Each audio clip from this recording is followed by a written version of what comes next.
झांसी राष्ट्रकवि मैथिली शरण गुप्त जी की 140वीं जयंती के अवसर पर दीनदयाल सभागार झांसी में भव्य सम्मान समारोह एवं अखिल भारतीय कवि सम्मेलन संपन्न हुआ। इस अवसर पर अतिथियों के रूप में भाजपा के क्षेत्रीय अध्यक्ष रामकिशोर साहू, राष्ट्रीय स्वयंसेवक संघ के सह क्षेत्र कार्यवाह अनिल श्रीवास्तव, बुंदेलखंड विश्वविद्यालय के कुलपति प्रोफेसर मुकेश पांडेय, गौ सेवा आयोग के अध्यक्ष दर्जा प्राप्त राज्य मंत्री श्याम बिहारी गुप्ता, भारतीय जनता पार्टी के महानगर अध्यक्ष सुधीर सिंह एवं गहोई समाज के राष्ट्रीय अध्यक्ष राम गोपाल छिरोलिया उपस्थित रहे। राष्ट्रकवि मैथिली शरण गुप्त शिक्षण संस्थान द्वारा प्रति वर्ष दिए जाने वाला राष्ट्रकवि मैथिली शरण गुप्त साहित्य सम्मान इंदिरा गांधी राष्ट्रीय कला केंद्र के सदस्य सचिव, भारतीय विरासत संस्थान विश्वविद्यालय के कुलपति एवं कुशाभाऊ ठाकरे पत्रकारिता विश्वविद्यालय के संस्थापक कुलपति डॉक्टर सच्चिदानंद जोशी को दिया गया। इस अवसर पर कवि सम्मेलन के प्रख्यात कवयित्री अनामिका जैन अंबर ने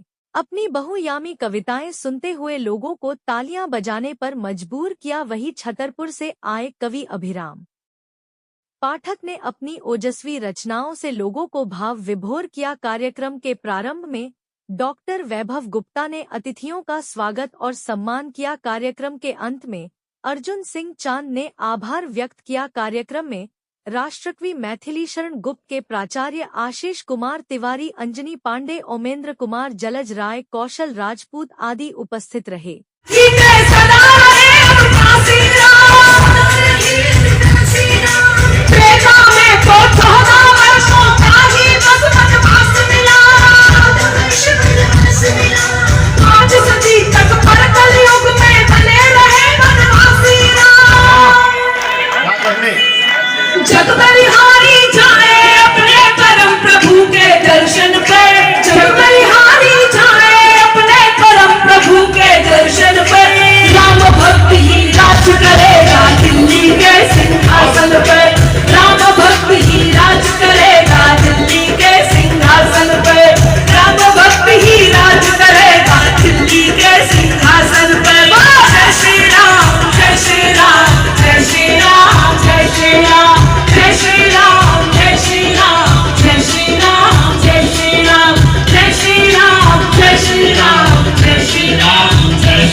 करें और कितना साहित्य अभी और जरूरत है आगे बढ़ना? देखिए, आज हम मैथिली शरण गुप्त जी की जन्म जयंती पर यहाँ उपस्थित हैं। 144वीं जन्म जयंती है और सबसे हर्ष 140वीं जन्म जयंती है। और सबसे खुशी की बात यह है कि उनके परिवार ने उस धरोहर को बनाए रखा है, उस परंपरा को बनाए रखा है।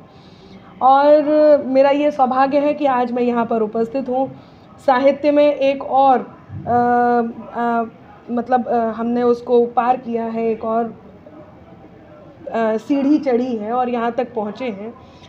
अभी आपने पूछा है कि और कितनी आवश्यकता है साहित्य के लिए, तो लोगों में सबसे ज़्यादा आवश्यकता इस समय जो है वो सबसे ज़्यादा पठन की है। आज के युवा जो हैं वो सबसे ज़्यादा मोबाइल पर इतने निर्भर हो चुके हैं, एआई पे इतना निर्भर हो चुके हैं कि वो जितनी इन्फॉर्मेशन मिलती है वो उसके ही थ्रू लेते हैं।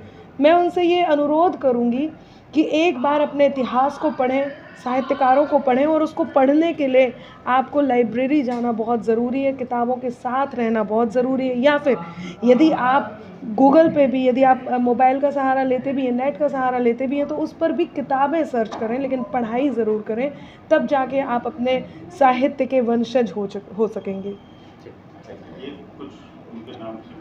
बिल्कुल, मैं मैथिली शरण गुप्त जी ने जो अपनी कविताओं में लिखा है, उन्होंने कोई भी ऐसा विषय नहीं है, चाहे जीवन दर्शन हो, चाहे श्रृंगार हो, हास्य हो, वीर हो, कुछ भी नहीं छोड़ा है। तो मैं 4 पंक्तियाँ केवल कहूँगी कि जो भूमि देवताओं की परम पावन विरासत है, जहाँ सत्यम शिवम और सुंदरम हर क्षण मुहूर्त है, धर्म सत्कर्म संस्कृति सभ्यता कर्तव्य का मंदिर, हमें है गर्व जिस पर वो हमारा देश भारत है। जय हिंद, जय भारत। Thank you. आपको जो सम्मान मिला, तो आप क्या देखते हैं, मतलब किस तरीके से साहित्य का अभी कितना और सम्मान होना बाकी है? मैं सबसे पहले तो झांसी को, बुंदेलखंड को और दादा मैथिली शरण गुप्त जी के परिवार के सभी सदस्यों को, विशेषकर डॉक्टर वैभव गुप्त जी को बहुत बहुत हृदय से धन्यवाद देता हूं कि उन्होंने इस अत्यंत महत्वपूर्ण सम्मान के लिए मेरा चयन किया है। मुझे लगता है कि ये जो सम्मान है ये मेरा व्यक्तिगत सम्मान नहीं है, ये भारत की अस्मिता का, भारत की संस्कृति का, भारत की जो भाषाई परंपरा है और हमारी देश की सौंधी मिट्टी का सम्मान है, जिस मिट्टी के लाडले सपूत थे हमारे राष्ट्र कवि दादा मैथिली शरण गुप्त। हम देखते हैं कि हमारे समाज में साहित्य का महत्व हमेशा रहा है। आदि काल से लेकर आज तक हमेशा साहित्य ने ही समाज को रास्ता दिखाया है। आज भी दादा की एक एक पंक्तियाँ हमें हमारा मार्ग दिखाती हैं, आगे कैसे व्यवहार करना है, जीवन में कैसे आगे जाना है, इसके बारे में बताती हैं। भारत का गौरव, भारत की अस्मिता, इसके लिए एक एक पंक्ति, एक एक शब्द दद्दा का हम सब के लिए प्रेरणा का स्रोत है। मैं तो ये चाहूँगा कि दद्दा की पंक्तियाँ सिर्फ भारत ही नहीं, पूरे विश्व में इसी तरह लगातार पढ़ी जाएं, गुनी जाएं और विद्यार्थी इससे सीखें, नई राह लें। यही मैं कहना चाहता हूँ। हम सभी का परम सौभाग्य है कि दद्दा जी की 140वीं जयंती के अवसर पर आदरणीय सच्चिदानंद जोशी जी भैया जी ने यहाँ आने के लिए अपने व्यस्ततम समूह में से समय निकाला, तो उसके लिए हम लोग आभारी हैं। और हम लोग खुद भी अपने आप में खुद को गौरवान्वित महसूस करते हैं कि भैया जी ने ये सम्मान स्वीकार करके हम लोगों को कृतज्ञ किया। सर कहाँ से कभी आए यहाँ पर? डॉक्टर अनामिका जैन नंबर जी हैं, डॉक्टर अभिराम पाठक हैं, अर्जुन सिंह चांद हैं और कुछ कवि क्षेत्रीय कवि भी हैं। आगे भी सर ऐसे कार्यक्रम चलते हैं? बिल्कुल ऐसे कार्यक्रम चलते रहेंगे, प्रतिवर्ष होता है। प्रतिवर्ष हम लोग दद्दा जी की याद में ये काम करेंगे।